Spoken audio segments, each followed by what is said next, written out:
Estricto Sem Filtro.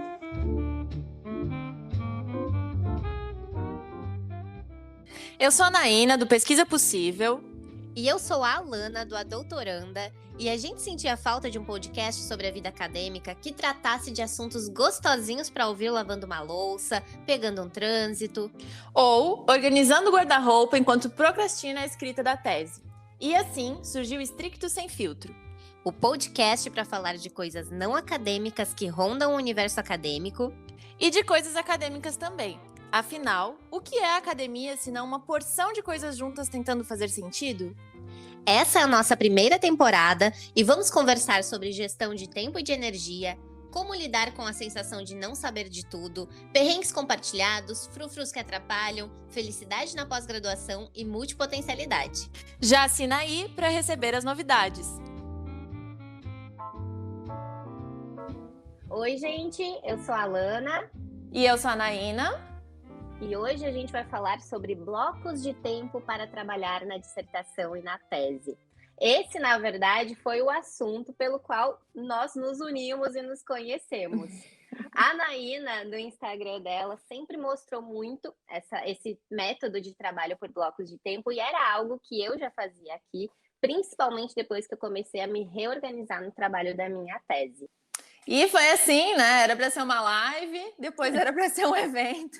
E aqui a gente está no podcast agora para tratar sobre blocos de tempo, nosso bloquinho de Estricto Sem Filtro hoje, né, Alana? De onde surgiu essa abordagem de trabalho? Tá. A gente tem duas grandes abordagens de gestão de tempo e é algo que quem está na universidade acaba confundindo muito. E o que acontece?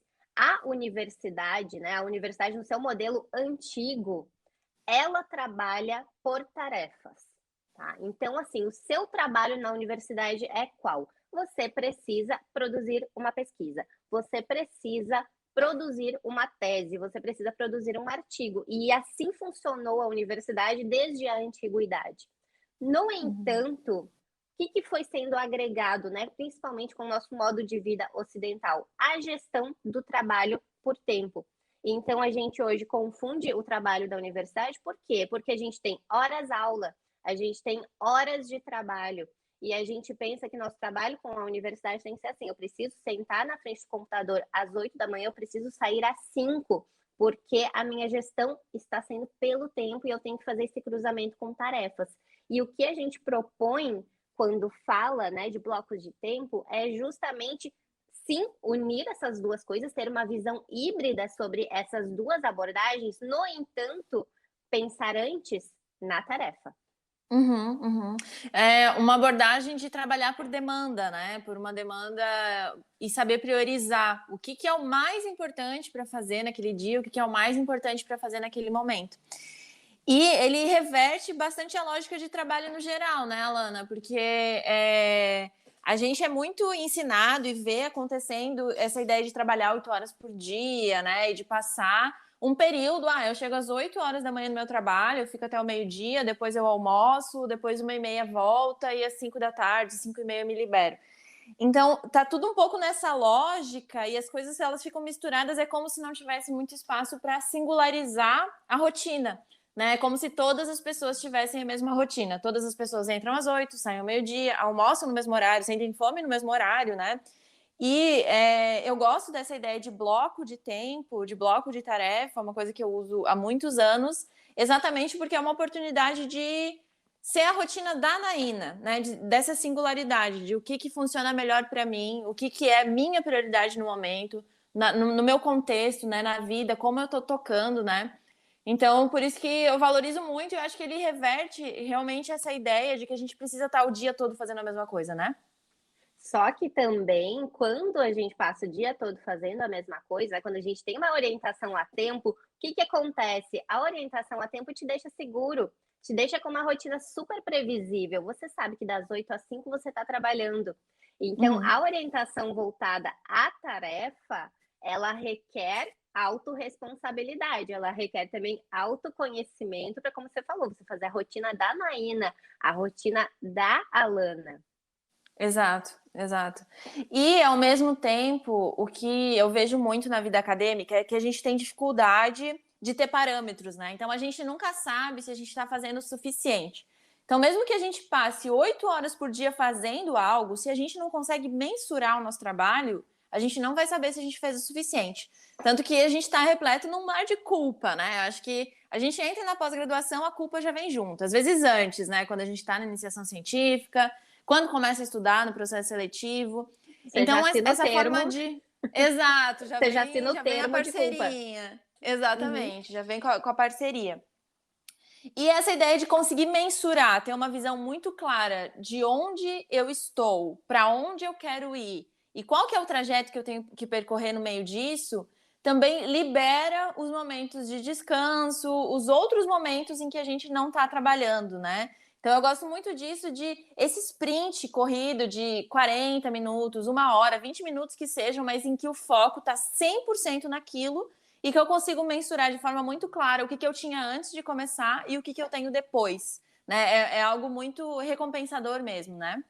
Sem dúvida. E também a gente fala muito no A Doutoranda, né, sobre as habilidades desejáveis dentro e fora da academia.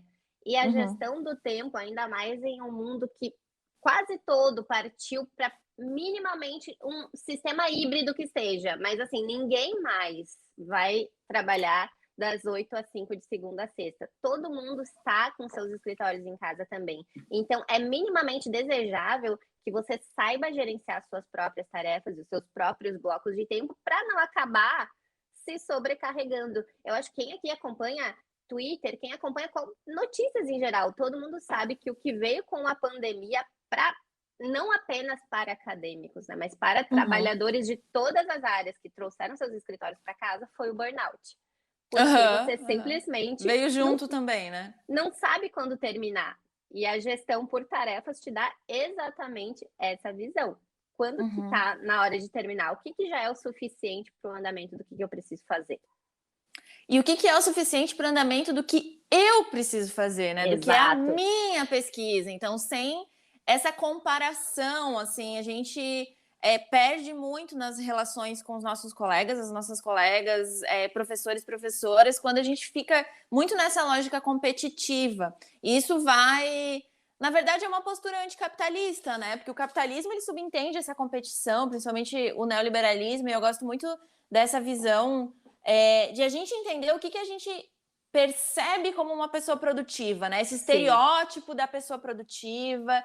Quem que é a pessoa produtiva? O que socialmente, culturalmente, a gente tem construído como a pessoa produtiva? Que né? Cada pessoa vai ter uma imagem aí, mas muito provavelmente vai ser uma pessoa magra, que acorda cedo, que se alimenta de forma comercialmente saudável, então vai ser, não sei, ou vegetariana, ou vai ter uma dieta baseada em alimentos frescos, que também demanda dinheiro, né? Porque uma pessoa que tem esse tipo de dieta, geralmente ela tem uma classe mais privilegiada. Ela é branca, ela é magra e ela possivelmente não tem nenhuma deficiência, né? Então é uma visão que é capacitista, que é gordofóbica, que é classista, que é racista, né? Então a gente, quando vai ver para as pessoas que a gente quando eu vou olhar para mim, eu já nasci perdendo, né? Eu já tô sem chance nenhuma de ser essa pessoa. E aí eu vejo uma resistência muito grande nas pessoas em testarem esse bloco de tarefas, em sentir minimamente essa sensação de que, eu fiz o suficiente, sabe? Essa segurança, assim, porque a gente nunca vai alcançar esse estereótipo da pessoa produtiva que a gente tem na nossa cabeça. Então, se trata mesmo de fazer o que é possível e de tentar desconstruir essa imagem. Eu tô seguindo um Instagram, que eu tô amando, sobre produtividade e vida organizada. E qual que é? É o Lucas, do @método_nagel. Nossa, eu nunca ouvi falar. Já pulou também o quadro da indicação. Já fica aí.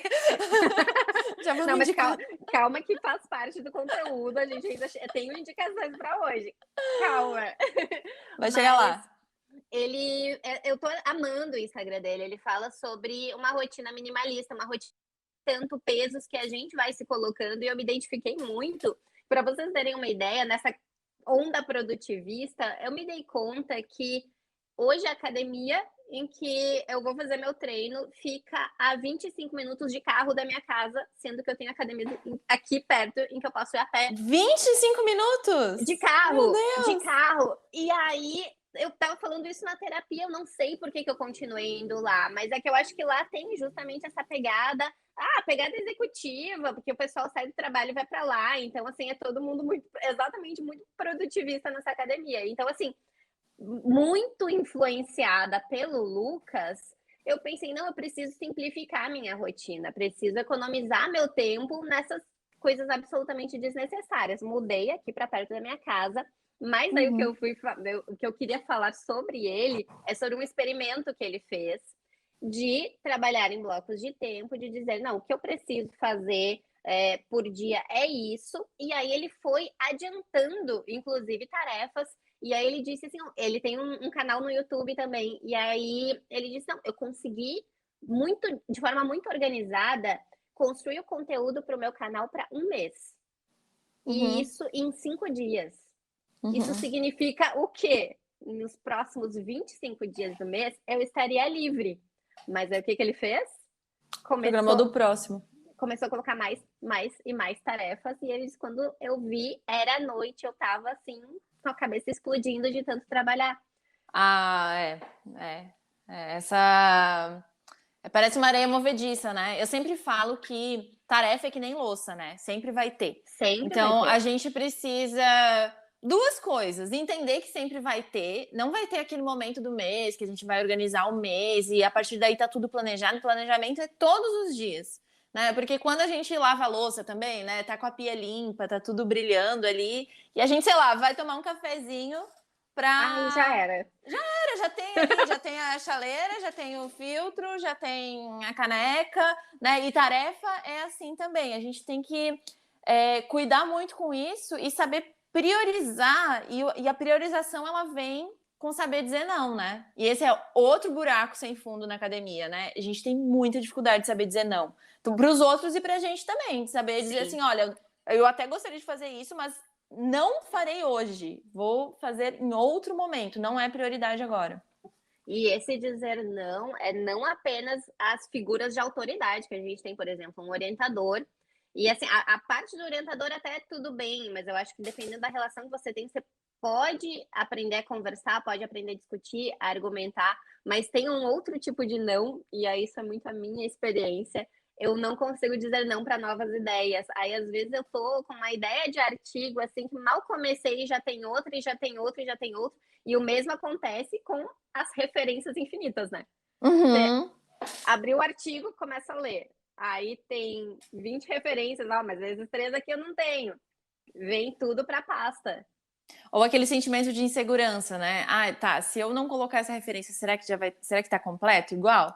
Né? Eu vou mais para esse lado, porque eu tenho um pouco mais de facilidade em fazer esse recorte, assim. Até esses dias eu li aquele livro Essencialismo, ele tá bem hypado, assim.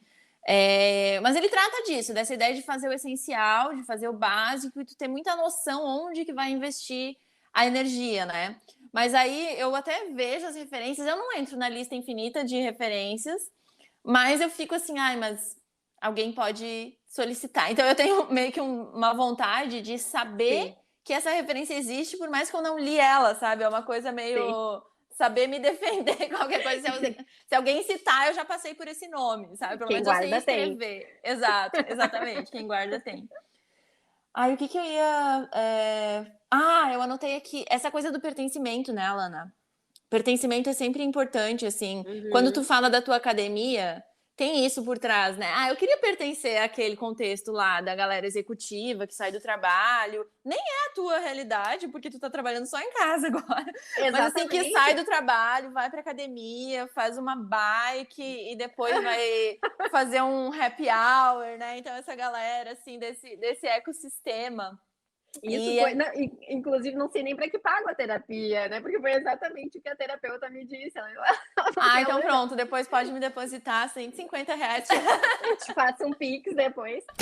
Mas foi exatamente o que a minha terapeuta falou. A gente chegou à conclusão que eu só estava frequentando a minha academia por questões de pertencimento mesmo. E um apego, assim, eu disse, mas Alana, você troca amanhã. Se você quiser voltar, a academia ainda tá ali. Uhum. Se esse for o caso, mas assim, gente, não é nem assim Testa, né?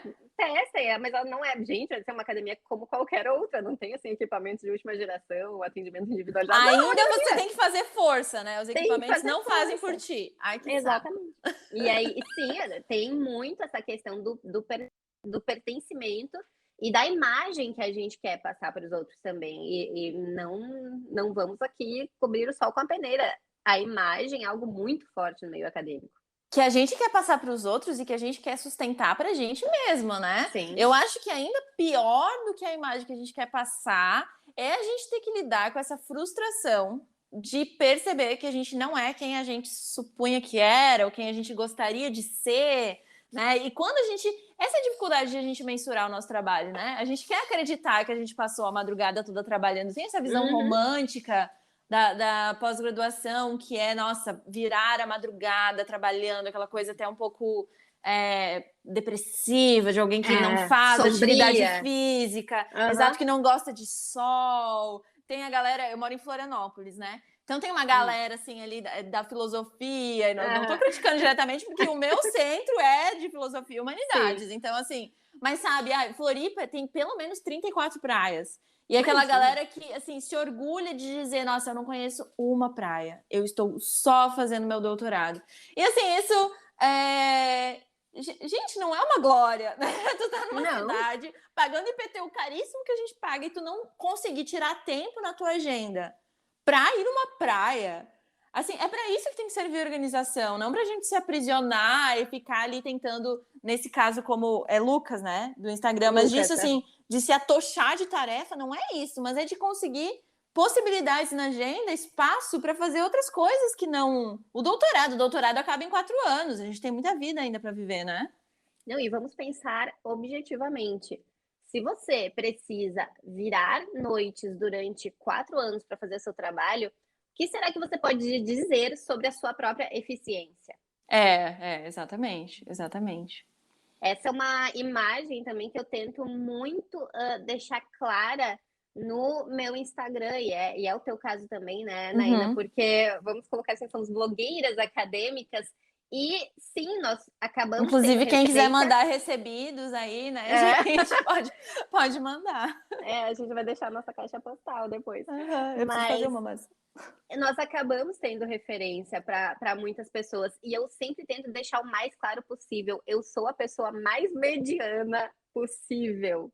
Eu estou aprendendo tanto quanto todo mundo, eu estou testando métodos, estou tentando fazer o meu melhor. Mas o meu melhor, assim, até faço questão de ser mediana, de não ser assim. Eu adoro ser mediana, eu também. Eu sou uma pessoa bem média, assim, eu sempre falo, por exemplo, eu não gosto de trabalhar em final de semana. Não trabalho, não priorizo, me organizo durante a semana o máximo possível, assim, para cumprir o que eu tenho que cumprir e me liberar no final de semana. E assim, como é difícil lidar também com a expectativa que as pessoas têm em relação a isso, mas não é em relação a mim, Naina, eu entendo. Essa ideia, esse estereótipo da pessoa produtiva, do doutorado, que publica vários artigos e eu tenho publicações de fato, assim, em termos de produção acadêmica, não é um problema, é só que eu não faço durante o final de semana e é uma coisa que eu não quero sustentar, esse estilo de vida que não é saudável em termos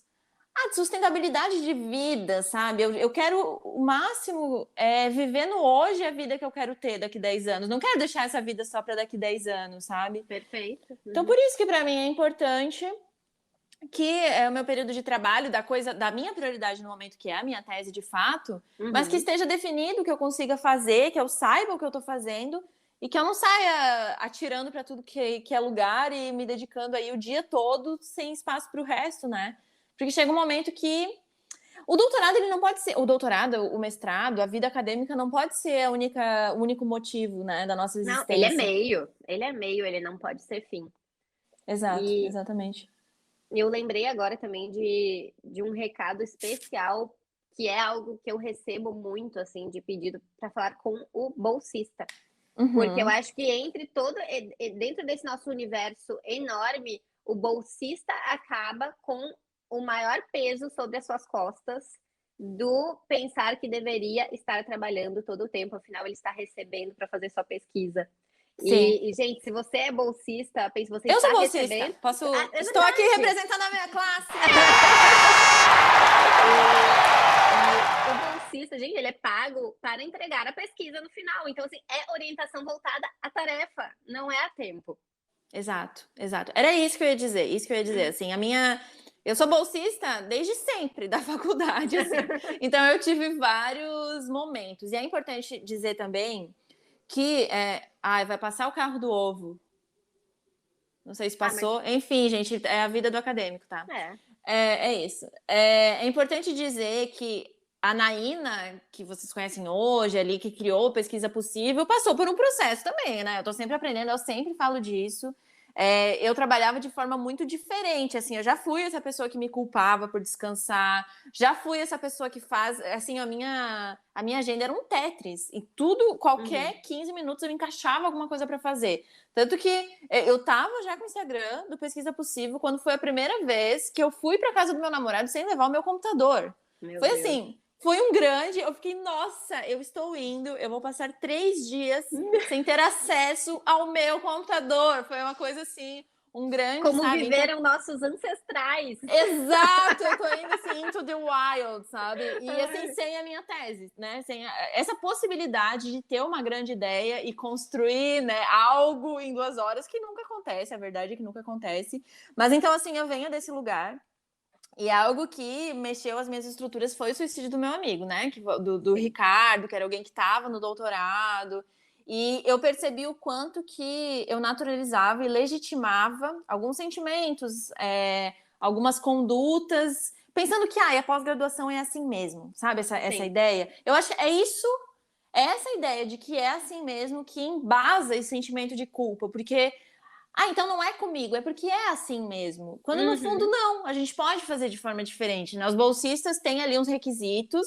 Eu sou muito a favor desses requisitos, para ser sincera, assim, porque, enfim, a gente está recebendo, então acaba ficando um pouco mais nas nossas costas, ter uma produtividade maior, para que o programa mantenha uma nota boa, para que venha recursos financeiros que vão bater nas bolsas, né? Então, já fui chamada de produtivista, assim, em relação a isso, mas sou favorável a ter o mínimo ali de cobrança em termos de produtividade, mas demanda, né? É uma coisa, nossa rotina organizada para demanda. A partir do momento que bateu aqueles critérios, tá legal, tu não precisa ficar virando madrugadas, é a coisa da eficiência. E por isso que é importante mensurar, eu vou bater muito nessa tecla, é dolorido mensurar. Porque às vezes a gente acha que a gente faz um monte de coisa durante o dia, a gente não faz. Quando para ver, ficou viajando, sabe? Escreveu uma frase boa, mas assim, que podia ter sido escrita em 15 minutos, né? Então é dolorido mensurar, mas é preciso. E Naína, pensando em uma abordagem mais prática agora, como que você se organiza nos blocos de tempo? Acho que vale a gente falar as nossas experiências, talvez sejam um pouco diferentes, para o pessoal entender como que faz na prática. Tá, na minha prática, inclusive estou com o meu quadro aqui atrás, ontem estava mostrando no Instagram, minha organização. Eu tenho um horário que eu chamo de horário VIP, que é o meu horário VIP. É um horário que eu produzo bem, não em termos quantitativos, mas em termos qualitativos. É aquele horário que, assim, o que precisar fazer, eu consigo focar ao máximo. Uma coisa que eu falo bastante no Instagram também é que eu sou uma pessoa ansiosa. Então, essa ideia de ter os blocos e tal, são estratégias que eu uso para meio que... Nem é controlar a ansiedade, porque eu não acredito nisso, mas gerir essa energia, né? Fazer gestão de energia para que eu não sofra, né? Então, é um momento assim que eu trabalho com menos sofrimento, com mais eficiência, é logo depois que eu acordo, que é a TEG, né? Que é a tese em jejum, que eu sempre faço exatamente isso. Acordo, passo um café, sento e trabalho por 40 minutos. Agora eu tô fazendo 1 hora. Então, esse é meu horário VIP, assim, o bloco principal. Que mesmo em momentos de sobrecarga, eu faço. Nem que eu diminua o tempo, que seja meia hora, que seja 20 minutos, assim. Então, esse horário VIP eu mantenho. E ele tá sempre organizado para minha prioridade. Desde que eu tô na vida acadêmica, minha prioridade tem sido isso. Assim, teve uma exceção quando eu estava estudando para a OAB, que era para estudar para a OAB ali durante um período de uns 2 meses, mas sempre está relacionado ao artigo científico, a TCC, depois a dissertação, depois a tese, Sim. né? Por enquanto é isso. Sim. E aí, eu sempre organizo num dia antes o que eu vou fazer. Então, se eu vou ler um artigo, se eu vou escrever, se eu vou fazer uma revisão, exatamente qual que é a tarefa para evitar pensar. Então, Perfeito. eu crio esse gatilho do modo automático, de só acordar e fazer. É importante dizer também que essa é a estrutura de um hábito, né? É baseado em 3 pilares, que é o gatilho, a ação e a recompensa. Então, sempre antes da ação, a gente cria esse gatilho. Para mim, saber a tarefa, né? E ter esse automático, passar o café, a ação e uma recompensa que vai ensinar o nosso cérebro a relacionar aquela ação a uma recompensa positiva e não ao sofrimento. Então, assim, depois que eu termino esse bloco, eu esqueço o que eu estava fazendo, eu vou lá, faço um café da manhã, sabe? Como uma coisinha gostosa, dou um tempinho com a Amora. Não penso, isso é uma coisa que eu não gosto tanto do Pomodoro tradicional, que é a limitação do tempo de descanso. Isso é uma coisa que a gente pode falar. Isso é uma coisa, assim, que eu particularmente vi que não funcionava para mim. Eu deixo o descanso livre, digamos, né? Então é isso. Aí agora eu tô no momento da qualificação e tal. Eu tô fazendo um de 1 hora e mais 3 de 40 minutos. Mas aí eu faço de forma espaçada, porque não é o estar ali 40 minutos, né? O nosso cérebro ele tem uma capacidade de concentração de mais ou menos 20 minutos. Assim, então a gente consegue aumentar isso, né, para 40, 1 hora, mas é improvável, eu não vou dizer impossível, né? Mas que a gente fique focadíssimo 2 horas numa coisa. Então é sempre importante quebrar em momentos de sprint mesmo, em que eu sei que eu vou estar focada. Então eu distribuo durante o dia os demais blocos. Eu tendo a fazer mais durante a manhã, porque é o período que eu reservo também para isso e que é o momento que funciona melhor para mim. Outra coisa que é importante também é registrar a experiência, né? Então, através de um diário de pesquisa ou de alguma ferramenta. E essa recompensa visual também de dar o check em algum lugar, né? Que seja numa folha, no quadro, tirar um post-it, usar um aplicativo, né? Tem gente que gosta do Trello, alguma ferramenta. Mas assim, não se percam na ferramenta também, né? A ferramenta ela tem que ser prática. Isso a gente vai falar em outro episódio. Mas acho que é mais ou menos isso. Mais alguma pergunta aí dessa coisa prática? Porque não sei se fica... A minha experiência é um pouquinho diferente e eu acho que também vale comentar, porque eu uso os domingos para a organização da semana. Eu também. No domingo à noite eu sempre organizo a minha semana, mas eu não estabeleço assim quais que vão ser as tarefas que eu vou fazer exatamente. Tá, eu tenho trabalhado com o domingo somente, mas também antes de desligar o computador eu já deixo assim na página certa, já deixo assim no arquivo correto com o cursor do mouse no mesmo local. É engraçado que a gente faz assim coisas muito parecidas. Mas eu trabalho com um Pomodoro. E aí, assim, o meu horário VIP, na verdade, é quando minhas cachorras estão dormindo, né? Então, assim, que é de manhã ou de noite? Que é de manhã. Não, acaba sendo de manhã também. E aí, logo depois do almoço, assim, que quem tem cachorro em casa sabe que são meio bebezões. Então, assim, quem é mãe aqui sempre fala, né? Mãe dorme enquanto o bebê dorme. Aí, eu aqui, né, trabalho enquanto seus bebês caninos dormem. E aí, logo depois do almoço, elas tiram uma soneca. Então, assim, eu tenho ali das 6 da manhã a umas 7h30, elas ainda estão dormindo, e aí eu consigo trabalhar bem, mas aí eu vou fazendo esses ciclos de 25 minutos, porque eu consegui perceber que contagens regressivas me dão aquela adrenalina para fazer logo.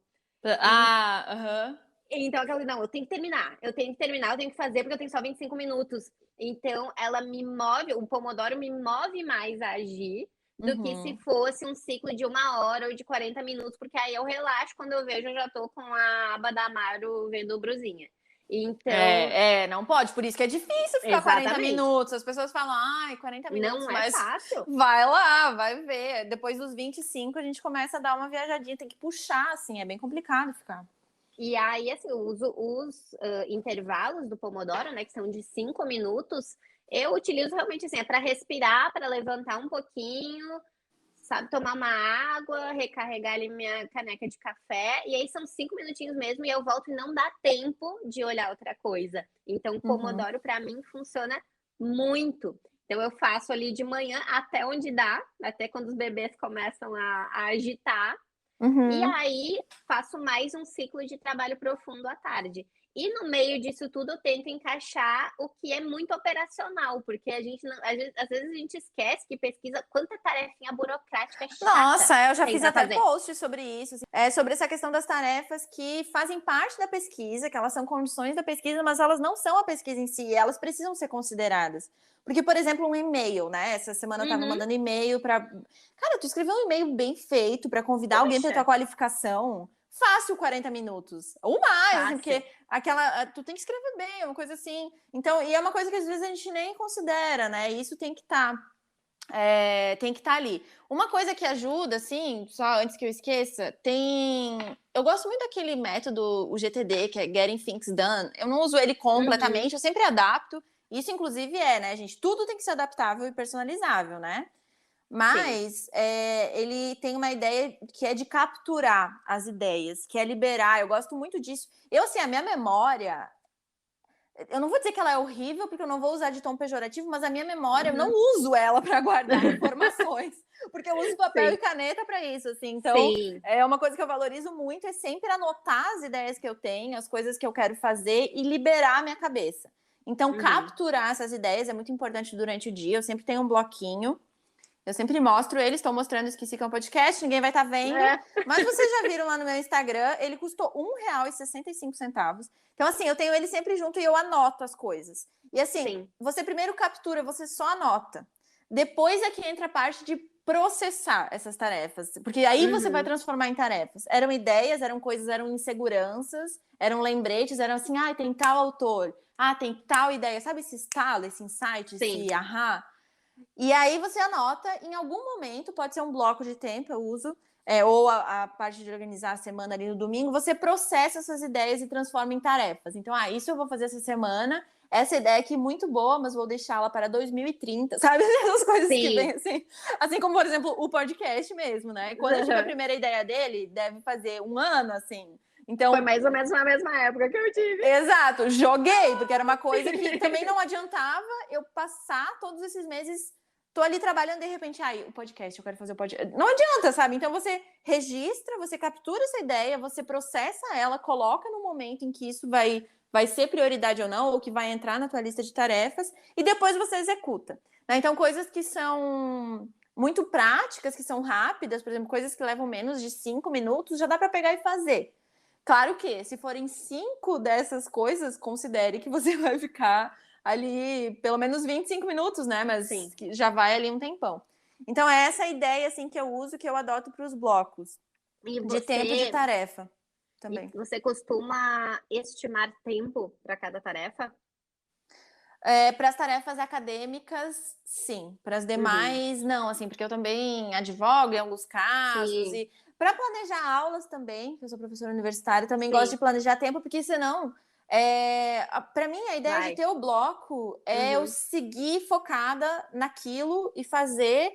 E planejando uma aula, quando tu vê, tu tá pegando imagens do Google, Exato. imagens, tá indo assim, tá indo muito longe. E a gente ganha mal, né, para dar aula. Então, assim, tem que fazer render também o salário, porque a gente só ganha pela hora Exatamente. dada, né? Então, Perfeito. planejamento de aulas para ser mais eficiente. Tudo que eu quero algum índice de eficiência e que eu tenha um certo controle, assim, do que eu estou fazendo, eu coloco o bloco de tempo. Eu Sim. estipulo o bloco de tempo. Sobre a estimativa de tempo, porque eu trabalho com estimativa. Grande Uhum. parte das minhas tarefas também, não todas, mais ou menos assim como você, mas trabalho bastante com estimativa. E eu recebi uma pergunta na caixinha e tá muito fresco isso na minha memória, acho que vale comentar. Uhum. Uma seguidora falou que se frustra muito frequentemente porque ela se coloca uma meta de tempo para cada tarefa e ela sempre ultrapassa. E a minha dica, assim, isso há anos, gente, superestime o tempo que você leva para uma tarefa. Porque a gente nunca conta com imprevistos, a gente nunca conta com outras tarefas entrando e atropelando, e a gente não conta também com o nosso próprio humor. Às vezes a gente não tá afim, às vezes a gente tá na TPM, tá mais lenta, às vezes a gente tá com sono. Então, o nosso tempo para executar uma tarefa, ele vai variar também. Então, é muito preferível você superestimar e ter tempo sobrando do que ter a Uhum. sensação de frustração de não conseguir vencer uma tarefa no tempo que você se coloca. Eu tenho duas coisas assim em relação a isso. Tu é da administração, quem sabe tu me corrija, mas para mim são duas mensuráveis diferentes. Ou você dá o check na tarefa, e essa vai ser a tua mensurável. Uhum. Agora eu vou trabalhar nisso e vou fazer até terminar. Eu também faço, também tem várias tarefas que eu lido com esse sentido. Mas ou você está usando essa mensurável da tarefa, ou você está usando a mensurável do tempo. E aí a neurociência vai ajudar a gente a entender, assim, porque o nosso cérebro, ele não consegue processar tantos, ele é, nossa, fantástico, mas a gente tem que dar a coisa mais mastigada para ele processar, para ele entender ou se ele Exatamente. vai fazer a tarefa, ou se ele vai fazer o tempo. Uma vez que você definiu fazer o tempo, acabou o tempo que você delimitou, você para e se recompensa. Para e se recompensa, sempre. Eu bato muito nessa tecla porque a gente acaba ensinando o nosso cérebro que a gente não cumpre o que a gente se propõe. E aí é daí que a gente começa a procrastinar, porque a procrastinação é um sofrimento anterior à tarefa. Então a gente está sofrendo antes de fazer a tarefa, por isso que a gente não faz a tarefa. Se a gente ensina o nosso cérebro que a gente não faz só os 40 minutos, que a gente vai se arregaçar ali, ele já começa um processo de procrastinação muito pior, assim. Então, mensuráveis diferentes. E outra coisa, gente, que eu sempre recebo nas caixinhas vocês não vão conseguir encontrar um método perfeito antes de testar. É uma coisa, simples. Eu falo sempre que a simplicidade, ela demanda trabalho. Quando as pessoas me perguntam, como que tu faz? Eu falo. As pessoas ficam, mas é só isso? Sim, é só isso, mas faz, testa, vê na tua experiência. Tu não vai conseguir ter o método fantástico, a principal ferramenta antes de tu ver o que vai funcionar para ti, sabe? Então é uma coisa, é mais da ordem da ação. O planejamento, a organização é agir, não é só sair pensando, ficar pensando o que é bom. E mesmo que você queira atuar num formato híbrido, assim, quero unir as duas unidades, tempo e tarefa, e quero estimar. É impossível você estimar sem ter feito antes. Exatamente. Você só vai conseguir testando. É a única forma. Sim, e eu gosto de pensar assim, Alana, que a gente está coletando dados sobre a nossa ação. Então, assim, hoje eu li aqui 15 páginas, quanto tempo eu levei? Ou o contrário, vou colocar 25 minutos, quantas páginas eu leio? E com o tempo a gente vai tendo uma noção muito clara da nossa produtividade. Eu hoje tenho uma noção muito clara da minha produtividade. Então eu tenho muita tranquilidade de dizer, hoje à tarde farei tal coisa. Considerando que eu, diferente de ti, eu sou a cachorra que faz a soneca depois do almoço. Eu fico imprestável, eu nem sempre durmo, assim, eu sou muito a favor de fazer uma power nap, assim, dar uma dormidinha de 20 minutos. Sim. Eu nem sempre faço, na verdade são raras as vezes, mas eu dou uma boa descansada e faço tarefas mais automáticas, assim, porque eu fico, a minha capacidade, e também considerando que quando a gente trabalha por bloco de tempo, a gente cansa muito. Então, por exemplo, uma manhã... É muito intenso. É muito intenso. Então, se tu fez 3 blocos durante a manhã, tu vai levar um tempo de tarde para dar uma descansada, ou depois, assim, e esse tempo ele tem que ser considerado. A gente não é máquina, né? Tudo a gente tem que considerar. Trabalhar em bloco de tempo, eu considero assim, é o crossfit do cérebro. Exatamente. Eu não sei se eu diria o crossfit, lá vou eu, porque para mim é aquele, o WOD que fala no final, Workout of the Day. Exato, porque é tipo aquele sprint curto e pegado, sabe? Ele é a parte mais, porque no crossfit, lá vou eu, né? Mas o treino é dividido em 3 etapas, né? Eu acho que é flexibilidade, força e aeróbico, né? E esse aeróbico que é esse WOD aí. Então eu acho que o bloco de tempo é o WOD. Às vezes a gente vai ter que fazer força em outros momentos. Talvez, vou ler este artigo aqui. Não precisa ter tempo para fazer isso. Tu pode encaixar em outro momento. Eu, Naina, não vou colocar no meu horário VIP, porque o meu horário VIP é com tempo. Já me habituei, assim, funciona. Então eu coloco assim, de noite, de tarde, vou ler este artigo. Eu considero que eu estou trabalhando a força, digamos, do meu argumento ali. E a flexibilidade, acho que a gente trabalha quando a gente entende que, por mais que a gente planeje, a vida acontece, né? Então, às vezes, eu estabeleci ali fazer não sei o quê, mas alguma coisa aconteceu. Eu tô de mau humor, o meu vizinho derrubou uma parede, né? Não sei, caiu a internet. Então, acho que é importante também não sair de um processo eu não quero usar escravização, porque não é isso, mas de rigidez e entrar em outro, né? Não usar isso de forma rígida. Tudo tem que ajudar, acho que e a gente tem que valorizar o se sentir bem, né, Alana? Isso eu acho que é o mais difícil para acadêmicos. Eu lembro, assim, que a minha matrícula no doutorado, eu acho que ainda foi, tipo, a última matrícula presencial da minha vida, assim, no primeiro semestre.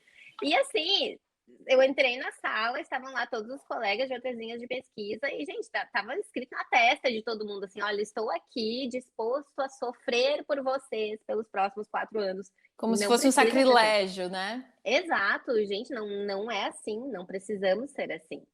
Não, e não pode, né? Acho que a gente tem que lutar pelo contrário. Assim, a hashtag mais famosa que a gente tem no Instagram é mestrado da depressão. Da depressão, doutorado da depressão. E eu nem curto muito usar, assim, primeiro porque depressão é uma doença, ela não é uma figura de linguagem que a gente usa assim, não né? é frescura. Não é frescura, não é uma coisa assim, e depois que não precisa ser dessa forma. A gente faz também os programas de pós, porque pessoas que estavam, sei lá, 10 anos atrás no doutorado, hoje são os professores.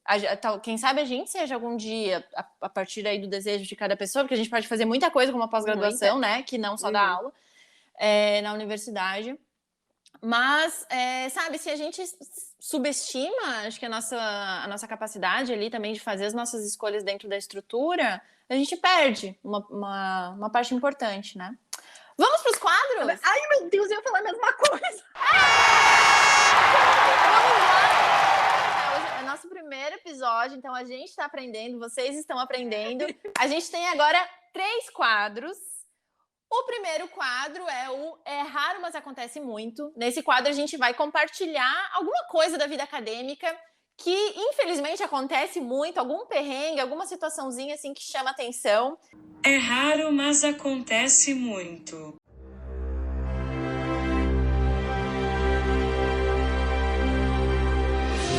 Um assunto que há muito tempo não menciono no A Doutoranda e fica aqui também como aviso a todo mundo. Assim, quem acompanha a minha história recente viu. Teve muito novela perrengue. Mexicana. Foi bastante. Mas assim, a minha história mais recente de todas, gente, meu computador estragou, tá? E eu perdi pouca coisa até, mas assim, perdi muitos artigos que eu estava usando para trabalhar. Eu estava salvando local os meus artigos. Então, assim, é raro, mas acontece muito, gente, perda de arquivos. Por eu perdi meu projeto esses dias. Gente, eu uso tudo no Google Drive, tá? Já tentei um outro software chamado Scrivener, ele é maravilhoso. Quando eu me tornar apenas uma escritora, vai ser viver nas montanhas. Quando eu viver nas montanhas, mas de flexibilidade mesmo, de acesso ao meu orientador, eu uso o Google Drive para tudo, justamente para não perder. Mas eu tive uma perda muito significativa, assim, de versões do meu trabalho com anotações dele, muitos artigos que, assim, eles já estavam ali organizadinhos, renomeados, com os quais eu estava trabalhando. Então, fica o aviso, salva na nuvem. Por um lado, ultimamente eu tenho tido um pouco mais de paz de espírito com, assim, não ter artigos. Sim. Se eu preciso, vou lá e pego, vou lá e consulto. Então, assim, é melhor do que ter aquela, né, estar afogada em tantas coisas. Tu sabe que eu não sou uma dessas acadêmicas que tem várias pastas de todos os artigos. Inclusive, já me perguntaram isso. Eu, depois de um tempo, eu pego e excluo tudo, assim, eu sou bem... Desapegada total. Eu sou bem desapegada, acho que tá tudo ali no Google Acadêmico. São poucos os que realmente é difícil de conseguir, assim, né? Mas para quem valoriza esse tipo de coisa tem que cuidar. E assim, a versão do trabalho mesmo, por favor, gente, tem que estar na nuvem.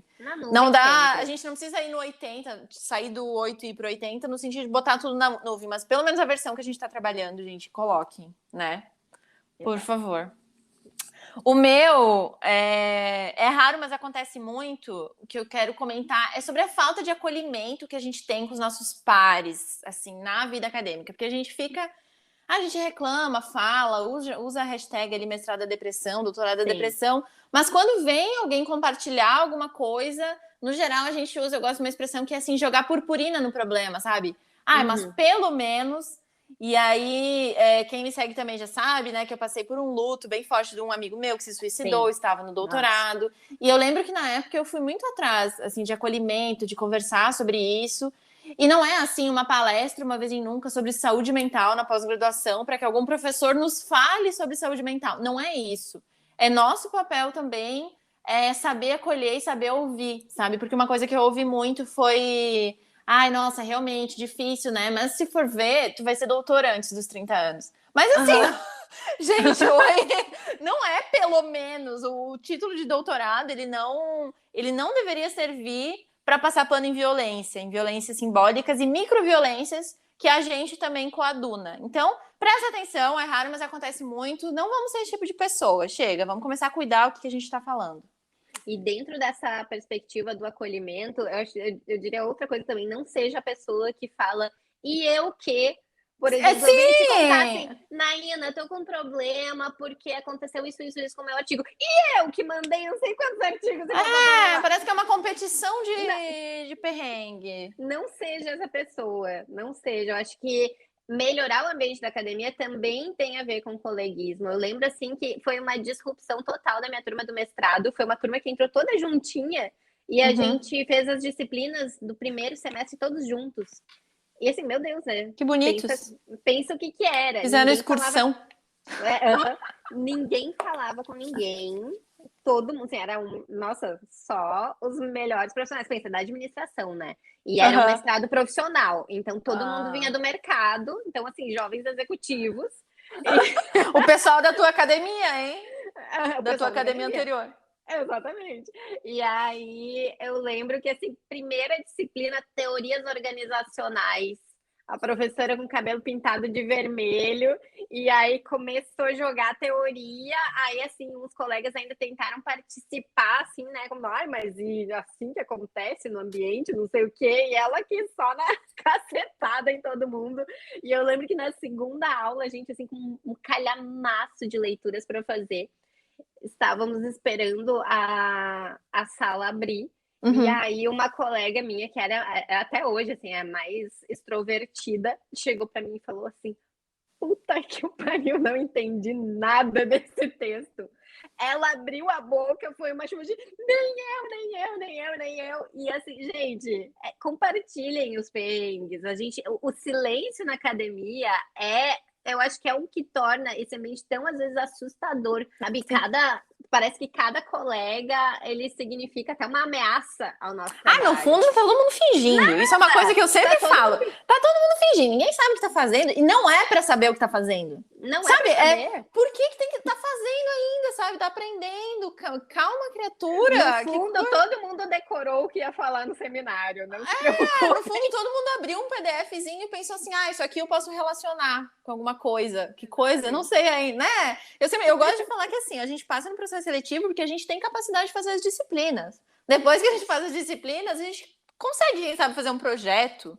Depois que a gente faz o projeto, a gente pode empreender essa pesquisa mais assim, vamos baixar, né? Vamos baixar a bola. Mas é muito difícil, ainda mais eu sou do direito, né? Isso que tu tá falando, assim...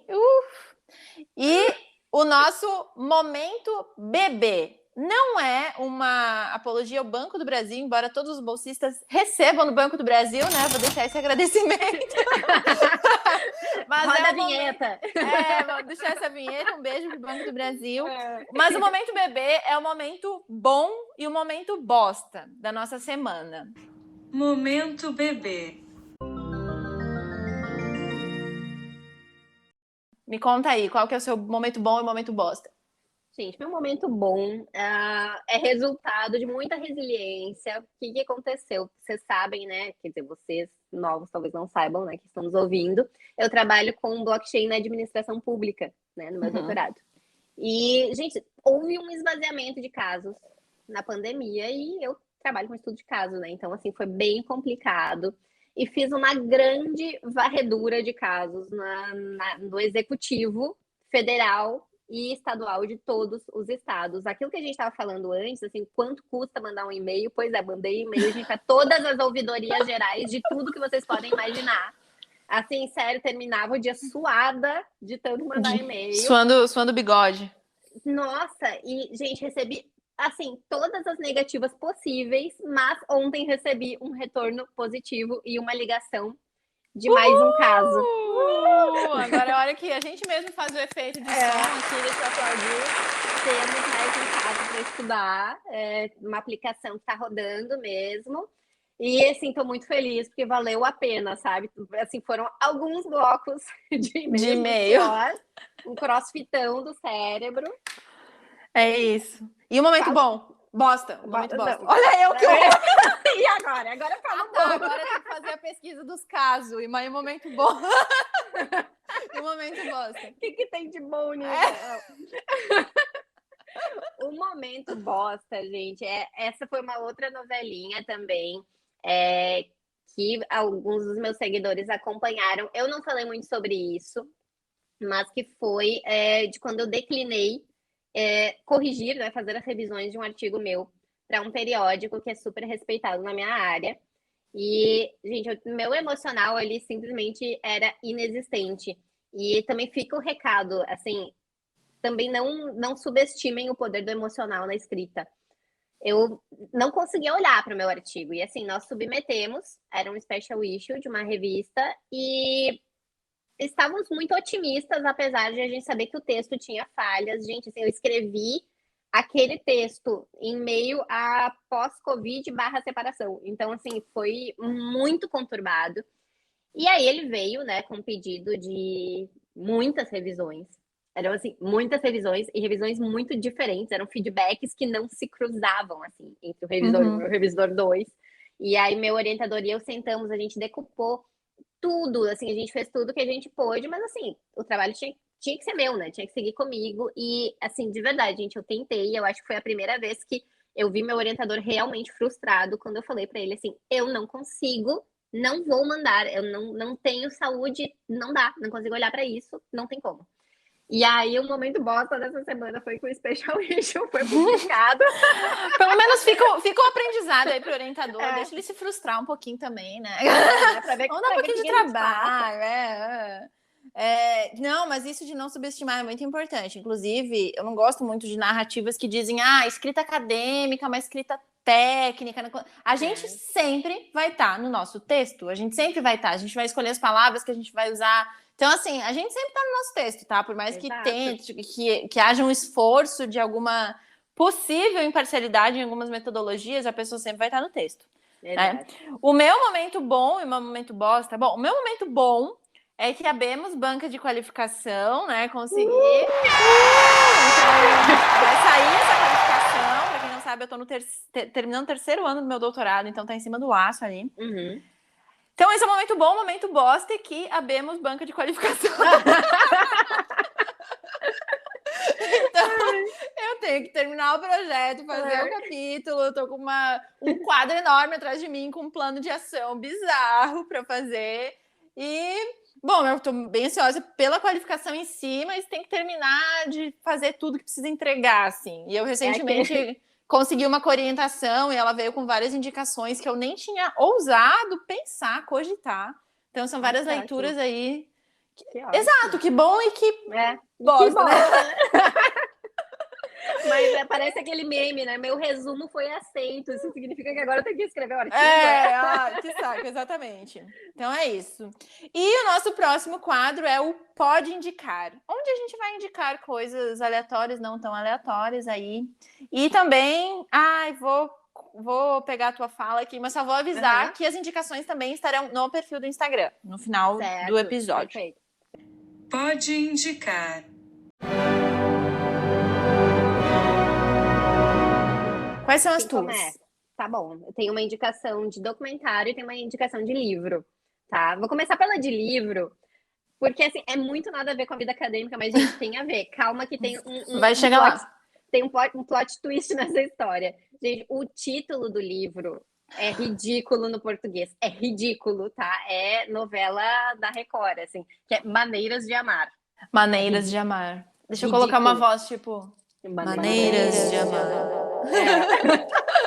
E, gente, eu li para conseguir entender um pouco o que aconteceu com a minha separação, né? Foi uma coisa meio de surpresa. Ok, li esse livro. Só que, assim, pula metade do livro, tá? Quem quiser. Eu acho que você tranquilamente encontra o PDF, mas foca na segunda parte do livro. Eu acho que relação com o orientador se beneficia muito do quê? De uma comunicação efetiva. E o livro dá muitas dicas sobre comunicação efetiva. Claro, dá dica com parceiro, né? Para você parar de deixar coisas subentendidas e ter uma comunicação mais clara. Mas é que a gente separa muito também a relação amorosa das relações no geral. A gente faz isso com a relação de orientação também. Relação é relação, gente. Vai demandar diálogo. Exatamente. Então, assim, a segunda parte desse livro é uma parte bem demarcada, você não precisa ler antes sobre os casos amorosos das pessoas, mas ele ensina muito sobre comunicação. São umas técnicas curtinhas, aí assim, é muito bom porque os autores, eu acho que ele é muito sistemático no que ele faz. Então, ele mostra assim, quero falar tal coisa, faz uma tabela, e aí nessa tabela você coloca aqui é o que você quer dizer, aqui é, sabe? Então, para quem tem dificuldade com isso, eu acho uma leitura muito boa, é uma leitura extremamente leve. Aquele livro, assim, ele é curtinho mesmo. Então, vale a pena. Todos os dias às 8 horas na Record. Brincadeira! E o documentário? Documentário. Esse, gente, assim, para você que já fez seus blocos de tempo e tem aí um sabadão para aproveitar uma Netflix, tá? Don't Fuck with the Cats. Gente, explica que não é. Não é zoofilia, não tem nada a ver com isso. Não tem nada. Gente, assim, eu não sei, eu não quero explicar e dar spoiler, tá? Mas assim, é um grupo de pessoas anônimas que estão no Facebook, tá? A maioria com perfil fake. E aí eles ficam curtindo os grupos de vídeo fofinho. Vídeo fofinho de bichinho, de vídeo de bebezinhos. E aí uma pessoa anônima também posta um vídeo com um ato de violência contra gatos. E aí uma das entrevistadas, né? A entrevistada que fica até o fim do documentário, acho que são 3 ou 4 episódios, ela fala assim, não, gente, na internet a gente aceita muita coisa, tá? Mas don't fuck with the cat. Isso não. Existem limites. E é um documentário incrível que assim, a sociedade civil se organiza para encontrar aquela pessoa anônima. E é um documentário cheio de reviravoltas. Assim, você fica preso. Então, reserva um sábado, sabe? Numa tarde de sábado você mata. É maravilhoso. Muito bom, amei. E tem também a coisa do comportamento na rede social, né? Eu que pesquiso isso, já vou pro meu ladinho. Muito bom. As minhas indicações são um documentário também, que é o Three Identical Strangers. Ele tá no Netflix, três estranhos iguais, idênticos. E é muito legal, porque ele não é um documentário desse documentário meio chato, assim, que fica fazendo só um documentário, mostrando imagens mal feitas. Ele realmente é muito bem produzido, é quase um filme documental, assim. E é a história de trigêmeos que se conhecem na vida adulta. E aí também não darei spoilers, mas tem várias questões éticas que envolvem ali coisas de estudos científicos, e é um só, um filme, assim, não é episódios, de 1h30, acho que vale muito a pena, e realmente pode ser aquela coisa de assistir no sábado à noite, que é legal, então assista, muito bom. Vou indicar o livro também, Como se faz uma tese, do Humberto Eco. Agora eu não lembro se o título é Como fazer uma tese ou Como se faz uma tese, enfim. Gente, esse livro é super famoso. É um clássico. Clássico, mas ele realmente é muito bom, assim, e o que eu acho que a minha principal indicação é: leiam coisas e pensem sobre como fazer, não só ler sobre teoria e sobre a metodologia de pesquisa, mas sobre a experiência da pesquisa, assim. Então, esse livro é bom. O teu livro também vai nesse caminho, né? De pensar a experiência da pós-graduação em si. E, por fim, também quero indicar, para quem não conhece ainda, o perfil do Instagram da Débora Diniz, da professora, que maravilhosa. Uma fada, também tem livro, vou indicar em outro momento, senão eu vou acabar com todas as minhas indicações no primeiro. Mas ela fala muito sobre vida acadêmica também, ela trabalha com, digamos, um nicho parecido com o nosso, mas ela é professora da UNB, assim, no momento. Mas está tendo, inclusive, um curso de extensão na UNB sobre escrita acadêmica, e ela está divulgando todos os materiais lá de forma gratuita. Eu ainda não peguei nenhum, mas pretendo criar a minha própria pastinha e roubar tudo, né? Que legal. Legal. Então são essas as indicações. É isso? Acho que temos É um episódio. Vamos reforçar que a gente tem o perfil no Instagram, Estricto Sem Filtro, e a gente tá Exato. também nos nossos perfis, que não são pessoais, mas são dos nossos projetos, né? Sim. Eu no @pesquisa possível e a Alana no @a.doutoranda. Isso aí. É isso, gente. Um beijo e eu espero que tenha feito sentido. Esperamos vocês no episódio número 2 do Estricto Sem Filtro.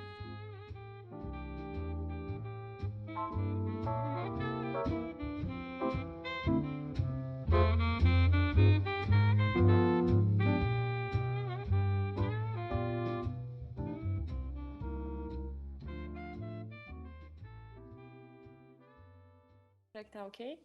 Acho que sim. Que agonia ficar, tipo... Aham. É guarda-roupas, né? Ou guarda-roupa. Eu fiquei... Guarda-roupas.